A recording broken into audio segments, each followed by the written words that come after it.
Ward number 17ના Congress ઉમેદવાર પાર્થ પટેલ, વૈશાલી વર્ણે, ફાલ્ગુના સોરઠિયા, ગાયત્રી પરમાર દ્વારા ફિરનનું આયોજન શરતનગર અને સોસાયટીઓમાં કરવામાં આવ્યું હતું। મોટી સંખ્યામાં કોંગ્રેસના સમર્થકો આ ફિરનીમાં જોડાયા હતા। અમે તો મધ્યમ વર્ગીય પરિવારમાંથી આવીએ છીએ, ચારે ચાર ઉમેદવારો, અને મધ્યમ વર્ગીય લોકો છે એનો ખૂબ સારો પ્રતિસાદ છે, કારણ કે એ લોકો જાણે છે કે જે પેલા નેતાઓના છોકરા છે, પૈસાવાળા ઉમેદવારો છે, એ કદાપી એમની મુસીબત હલ કરવા માટે આવવાના નથી। એસી કેબિનમાં જ રહેવાના છે।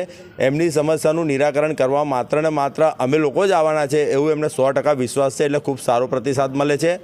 અને બીજું કહેવાનું એ છે કે હું એ સિવાય તમામ જે સ્થાનિકો છે, મતદારો છે, એમને પણ એક વિનંતી કરું છું કે આ વખતે જે મતદાન છે એ મતદાન તમે રાષ્ટ્રીય નેતૃત્વને જોઈને ના કરશો, કારણ કે કોઈપણ રાષ્ટ્રીય નેતૃત્વ હશે, કોઈપણ પક્ષનું હશે, એ તમારા સ્થાનિક મુદ્દાને સમસ્યા હલ કરવા નહીં આવે। તમારા સ્થાનિક મુદ્દા જે છે, સ્થાનિક સમસ્યા છે, એનું હલ માત્ર ને માત્ર સ્થાનિક ઉમેદવાર કરશે। એટલે જે સ્થાનિક ઉમેદવાર તમારી વચ્ચે છે, તમારી સેવામાં અગાઉ પણ જેને પોતાની ભૂમિકા ભજવી છે, તેઓને જ તમે સાથ સહકાર આપો ને એમને જ મતદાન કરીને ચૂંટીને લાવો। આજે વોર્ડ નંબર 17ના ઉમેદવાર તરીકે અમે શરદનગર તરસાલી વિસ્તારની અંદર ફેરની શરૂ કરી છે।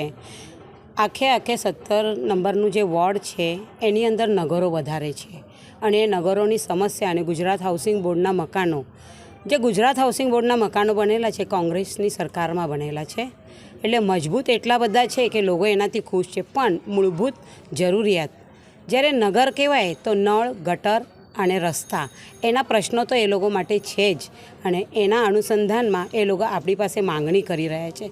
આજે ગુજરાત હાઉસિંગ બોર્ડે જ્યારે આ મકાનો બનાવેલા છે, 1 રૂપિયાના ખર્ચે કે તમારે મહિનાનો રૂપિયા ભરીને મકાનો કરવાના, અને હપ્તેથી એ મકાનો જે એ લોકોને મળેલા છે એ મકાનની અંદર અત્યારે નવા વિકાસમાં એ લોકો જે રોડ રસ્તા કર્યા છે એનાથી મકાનો નીચે ગયા છે। આજે તમે ગુજરાત હાઉસિંગ બોર્ડનો જો પાછલો વિસ્તાર જો વિશાલનગરને તો ત્યાં તો આખા મકાનો નીચે જતા રહ્યા છે। એટલે જ્યારે રોડ બનાવો અને જો જૂની નળની લાઈનો નાખેલી છે એનાથી પ્રેશર ઓછું થવા માંડ્યું છે, અને એ લોકોને વરસાદની અંદર ઘરના અંદરથી પાણી ઘરમાં આવે છે।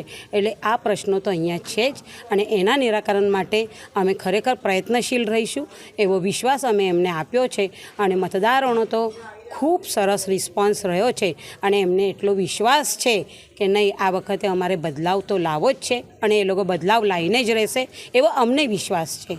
જય હિન્દ, જય ભારત।